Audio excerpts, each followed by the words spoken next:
So, you decided you need backup power. Now what? I'm Francois from Hybrid Power Solutions, and today we're going to be comparing a bunch of different types of backup power systems. We've done all the hard work so you don't have to. Let's jump right into it.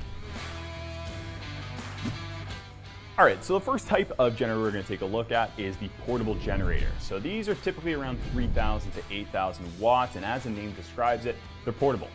So these are something that you can plug right into it, you can bring it in front of your home and install right in the blink of an eye. Now the pros to this is that they're kind of like an affordable option. They've got a low upfront cost, they're simple to set up, and they can be used whenever you need them. They're also really easy to store. You can put them in your garage or in a shed, and they can sit there until you need them again.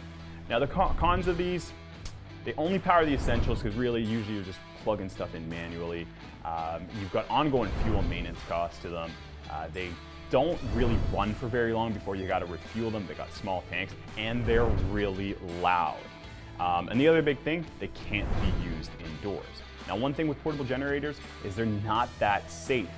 So there was a Hurricane Laura a few years ago in 2020, and there was actually more deaths caused by portable generators than there were actual deaths from the hurricane itself. So that's really something to keep in mind. So the next category we're going to take a look at is the fuel-free power packs. So these are also known as solar generators. We make some pretty wicked versions of those, and we'll put the link in the description. But the advantages to these systems is that they are completely fuel-free, which means that you can actually use them inside or outside really, really safely. They're also plug-and-play, which means you just press a button and you're off to the races. So this is going to be a huge advantage for those who just want something they can put in their closet and pop out in an emergencies. And they'll have the ability to actually charge them via solar panels. So as long as the sun is shining, you can keep recharging the system and essentially go indefinitely. Now, some of the problems with these systems is that, yeah, you're going to be relying on solar panels. So if the sun's not out, you're not recharging that power pack. The other thing too is that it's going to be a little bit costlier up front, so take that into account. So our next category is the big boy of them all. It's the standby generator. Now, standby generators typically come in a 10 to 30 kilowatt format, and one of the big advantages of these systems is that they're able to power your entire home. They're actually usually hooked up to a large propane tank or large fuel source, so you can run these things for a week or two on end, which is a really big advantage. The other thing too is they're going to be much safer. These are something that's installed by a professional, so they're going to be a lot safer than that portable generator. Some disadvantages here though. You're still going to have that noise effect. It's still going to be loud, not like a portable generator, but it's still going to have that sound that you're going to hear. The other thing too is that you're not going to be able to take this with you when you move to your next home. These are permanently fixed there. The other thing is you're going to be paying for that fuel and that maintenance just like that portable generator.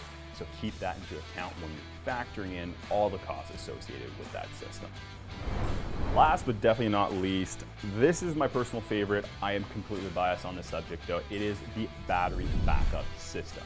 So the battery backup system, some of the advantages is one, it's really compact. So you can fit this in a closet, you can fit this in an electrical room, you can fit this outdoor in a shed. It's really flexible on that front, and it's completely silent. Not only that, but you can actually expand your system. So you can start with a certain amount of energy, battery energy storage, and then build it out over time or just scale it to your actual needs right from the get-go. So it's got that really cool flexibility.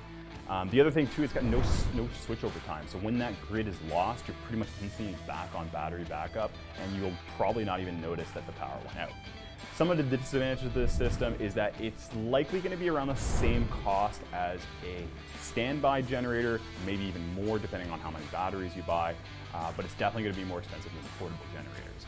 The other thing you got to think about too is that it is going to be something that only powers really your essential circuits in your home. You could do your whole home, but you're going to run out of that battery power a lot quicker than if you just did your top 4 or 6 circuits in your home. So that's really something to think about. So we won't be diving into exactly which models are best for you, and maybe that's a topic for the next video. But I hope that this has helped you pick and choose what kind of options are out there. If you're looking for a fuel-free one, please check out our website and make sure to go ahead and like and subscribe. We've got new videos coming out every week, so check those out.